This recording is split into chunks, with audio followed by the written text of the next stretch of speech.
saya Citra Dilarasati dengan NIM 2301050217 presensi 10. Saya akan menjawab pertanyaan dari ujian tengah semester untuk mata kuliah bimbingan dan konseling. Dilihat ya. Bimbingan adalah bantuan yang diberikan oleh penasehat kepada perseorangan agar mereka dapat mengambil keputusan berkaitan dengan kegiatan serta menentukan tujuan hidupnya. Sedangkan konseling adalah suatu situasi bantuan penyelesaian masalah yang bersifat terbuka dengan bertemu muka yang diberikan oleh tenaga profesional. Bimbingan lebih bersifat preventif, sedangkan konseling lebih bersifat kuratif. Kemudian terdapat urgensi BK. Urgensi BK di dunia pendidikan dapat membantu masyarakat. Sangat penting karena membantu individu dalam perkembangan pribadi, sosial, akademik, serta karir. Aspek urgensi yang pertama adalah membantu perkembangan pribadi dan sosial. BK mendukung siswa dalam menghadapi masalah emosional, psikologis, dan sosial. Melalui bimbingan, siswa belajar mengelola stres, memahami diri sendiri, dan mengembangkan kemampuan interpersonal. Hal ini penting agar siswa mampu beradaptasi dengan berbagai situasi kehidupan. Yang kedua, meningkatkan prestasi akademik. BK membantu siswa dalam merencanakan dan mengatur proses belajar. Konselor dapat memberikan dukungan dalam manajemen waktu, strategi belajar, serta mengatasi masalah yang mempengaruhi konsentrasi belajar, sehingga dapat meningkatkan prestasi akademik. Selain itu, urgensi BK lainnya adalah pencegahan dan penanganan masalah psikologis, membantu dalam pengembangan karir, membantu penyelesaian konflik, serta mengurangi masalah disiplin. Kedudukan bimbingan dan konseling dalam meningkatkan mutu pendidikan terletak pada bagaimana bimbingan dan konseling itu membangun manusia yang seutuhnya dari berbagai aspek yang ada dalam diri peserta didik. Pendidikan yang bermutu bukanlah pendidikan yang hanya mentransformasikan ilmu, pengetahuan, dan teknologi saja, tetapi juga harus meningkatkan profesionalitas dan sistem manajemen, di mana semuanya itu tidak hanya menyangkut aspek akademik, tetapi juga aspek pribadi, sosial, kematangan intelektual, dan sistem nilai. Peran bimbingan konseling dalam keempat aspek inilah yang akan menjadi bimbingan konseling ikut berperan dalam peningkatan mutu pendidikan. Terdapat 3 wilayah dalam penyelenggaraan pendidikan di sekolah. Yang pertama, wilayah atau bidang manajemen dan kepemimpinan. Wilayah ini meliputi berbagai fungsi berkenaan dengan tanggung jawab dan pengambilan kebijaksanaan, serta bentuk-bentuk kegiatan pengelolaan dan manajemen sekolah seperti perencanaan, pengadaan, dan pengembangan staf, prasarana dan sarana fisik, serta pengawasan. Yang kedua, wilayah atau bidang pembelajaran yang mendidik. Wilayah ini meliputi semua bentuk pengembangan kurikulum dan pelaksanaan pengajaran, yaitu penyampaian dan pengembangan pengetahuan, keterampilan, sikap, serta kemampuan komunikasi peserta didik. Yang ketiga, bidang bimbingan dan konseling. Bidang ini meliputi berbagai fungsi dan kegiatan yang mengacu kepada pelayanan kesiswaan secara individual agar masing-masing peserta didik dapat berkembang sesuai dengan bakat, minat, potensi, dan tahap-tahap perkembangannya. Tugas guru dan konselor memiliki keunikan masing-masing, namun keduanya saling terkait dalam tujuan yang sama, yaitu mendukung perkembangan optimal siswa. Guru berfokus pada aspek akademik dan pembentukan karakter siswa, sedangkan konselor menangani aspek psikologis dan sosial siswa. Keterkaitan ini menegaskan bahwa kolaborasi antar guru dan konselor sangat penting untuk menciptakan lingkungan pendidik yang holistik di mana siswa dapat berkembang secara akademik, sosial, dan emosional. Secara umum, tujuan bimbingan dan konseling adalah untuk membantu individu mengembangkan diri secara optimal sesuai dengan tahapan perkembangan dan predisposisi yang dimilikinya, seperti kemampuan dasar dan bakat-bakatnya, serta berbagai latar belakang yang ada seperti latar belakang keluarga, pendidikan, status sosial, ekonomi, serta sesuai dengan tuntutan positif lingkungannya. Sedangkan tujuan khusus bimbingan dan konseling merupakan penjabaran tujuan umum tersebut yang dikaitkan dengan langsung permasalahan yang dialami oleh individu yang bersangkutan, sesuai dengan kompleksitas permasalahannya itu. Beberapa fungsi bimbingan dan konseling antara lain, yang pertama, fungsi pemahaman. Fungsi bimbingan dan konseling membantu agar klien memiliki pemahaman terhadap dirinya, seperti potensinya dan lingkungannya seperti pendidikan, pekerjaan, dan norma agama. Yang kedua, fungsi preventif. Fungsi yang berkaitan dengan upaya konselor untuk senantiasa mengantisipasi berbagai masalah yang mungkin terjadi, serta berupaya untuk mencegahnya supaya tidak dialami oleh klien. Melalui fungsi ini, konselor memberikan bimbingan kepada klien tentang cara menghindarkan diri dari perbuatan atau kegiatan yang membahayakan dirinya. Selain itu, fungsi BK adalah pengembangan, penyembuhan, penyaluran, adaptasi, penyesuaian, perbaikan, fasilitas, serta pemeliharaan. Yang dimaksud dengan orientasi di sini adalah arah perhatian dan fokus dasar yang setiap kali harus menjadi pokok perhatian dalam pelaksanaan pelayanan konseling. Ada 3 orientasi yang menjadi perhatian utama, yaitu yang pertama, orientasi individual. Artinya, setiap pelayanan konseling terutama tertuju kepada subjek yang dilayani sebagai individu. Perorangan subjek yang dilayani dengan segenap keindividualisannya, itulah titik tuju layanan. Yang kedua, orientasi perkembangan. Artinya, setiap pelayanan konseling memperhatikan karakteristik subjek yang dilayani dari sisi tahap perkembangannya. Perkembangan merupakan suatu proses yang menggambarkan perilaku kehidupan sosial psikologis manusia pada posisi harmonis di dalam lingkungan masyarakat yang lebih luas dan kompleks. Yang ketiga, orientasi permasalahan.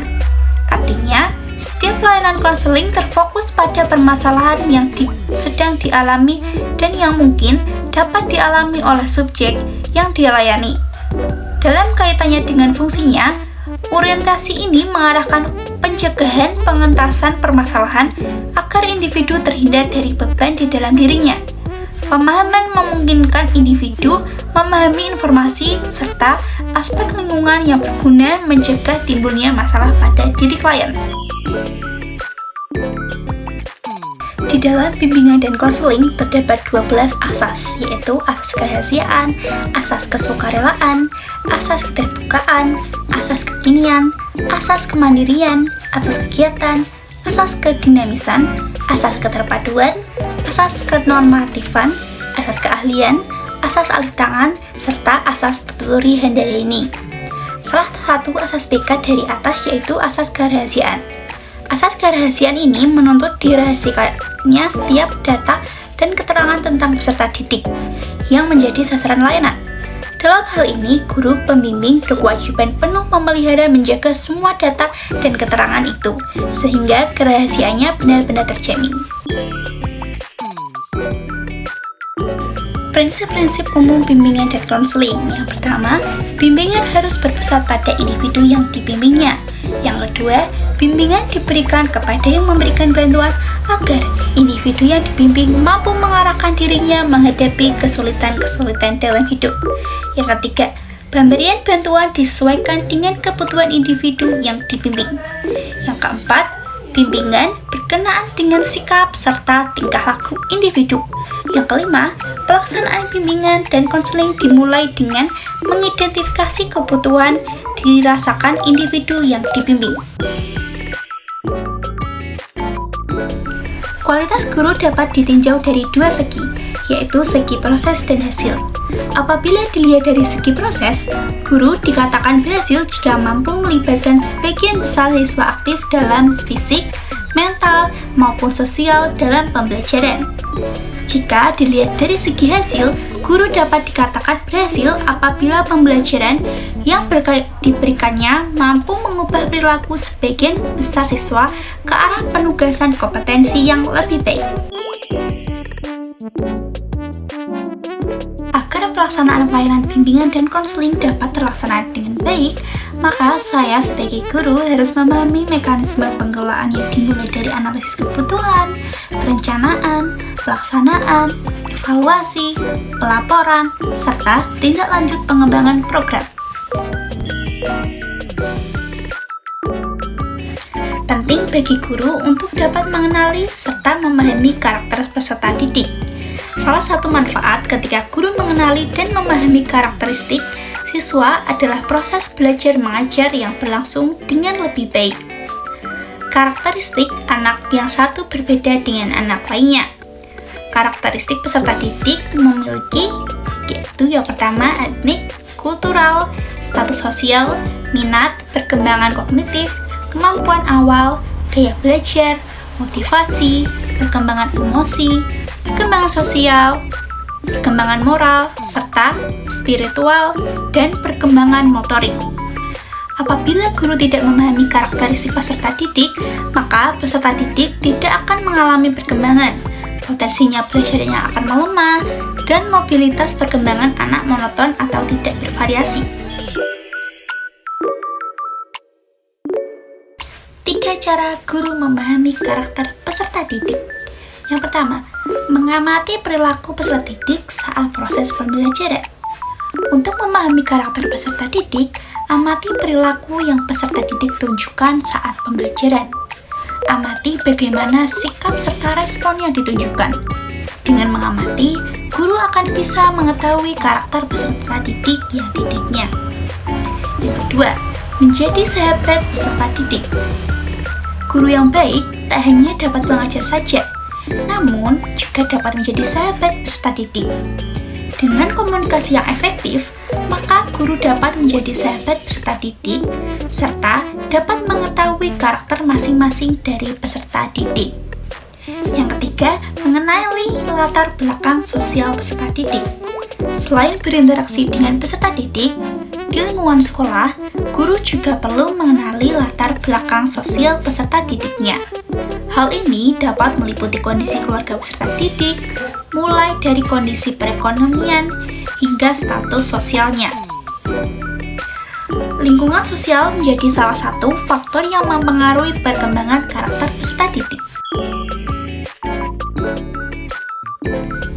Terdapat 9 layanan bimbingan dan konseling. Yang pertama, layanan orientasi. Layanan ini ditujukan untuk siswa baru guna memberi pemahaman serta penyesuaian diri terhadap lingkungan sekolah yang baru saja dimasuki. Fungsi utama bimbingan yang didukung oleh layanan orientasi adalah fungsi pemahaman dan pencegahan. Yang kedua, layanan informasi. Layanan ini bertujuan untuk membekali siswa dengan pengetahuan serta pemahaman tentang berbagai hal yang berguna untuk peserta didik. Contohnya, mengenali diri sendiri. Sama seperti layanan orientasi, fungsi utama bimbingan yang didukung adalah fungsi pemahaman dan pencegahan. 3. Layanan penempatan dan penyaluran. Bertujuan untuk memperoleh tempat yang sesuai bagi peserta didik untuk mengembangkan potensi dirinya. Fungsi utama yang didukung adalah pencegahan, pemahaman, pengentasan, advokasi, pengembangan, serta pemeliharaan. Yang keempat, terdapat layanan penugasan konten bertujuan untuk memungkinkan siswa untuk memahami serta mengembangkan sikap dan kebiasaan belajar yang baik, keterampilan, dan kecepatan yang cocok. Fungsi utama yang didukung adalah pemahaman, pencegahan, pengentasan, pengembangan, serta pemeliharaan. Kelima, layanan konseling perorangan. Bertujuan agar siswa mendapatkan layanan langsung secara tatap muka dengan konselor dalam rangka pengentasan masalah pribadi klien. Keenam, layanan bimbingan kelompok. Memungkinkan siswa secara bersama-sama memperoleh berbagai bahan acuan untuk mengambil keputusan. Fungsi utama yang didukung adalah fungsi pemahaman serta pengembangan. Yang ketujuh, layanan konseling kelompok. Hal ini memungkinkan siswa memperoleh kesempatan bagi pembahasan dan pengentasan masalah yang dialami melalui dinamika kelompok. Fungsi utama yang didukung ini adalah fungsi pengentasan. Kesembilan, layanan mediasi. Bertujuan untuk membantu siswa mencapai kondisi hubungan yang kondusif serta positif. Fungsi utamanya ialah fungsi pemahaman dan pengentasan.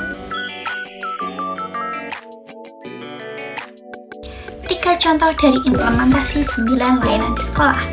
Yang pertama, dari layanan orientasi. PK mengadakan sesi orientasi bagi siswa baru untuk mengenalkan lingkungan sekolah, tata tertib, dan layanan PK yang tersedia. Siswa bisa juga diajak berkeliling sekolah serta diberikan informasi mengenai tempat penting seperti ruang PK, perpustakaan, dan laboratorium. Yang kedua, contoh dari layanan konseling individual. Konselor memberikan waktu khusus kepada siswa yang membutuhkan bimbingan secara personal terkait masalah pribadi, akademik, atau sosial. Siswa bisa membuat janji dengan konselor untuk membicarakan permasalahan secara rahasia. Yang ketiga, contoh dari layanan bimbingan kelompok.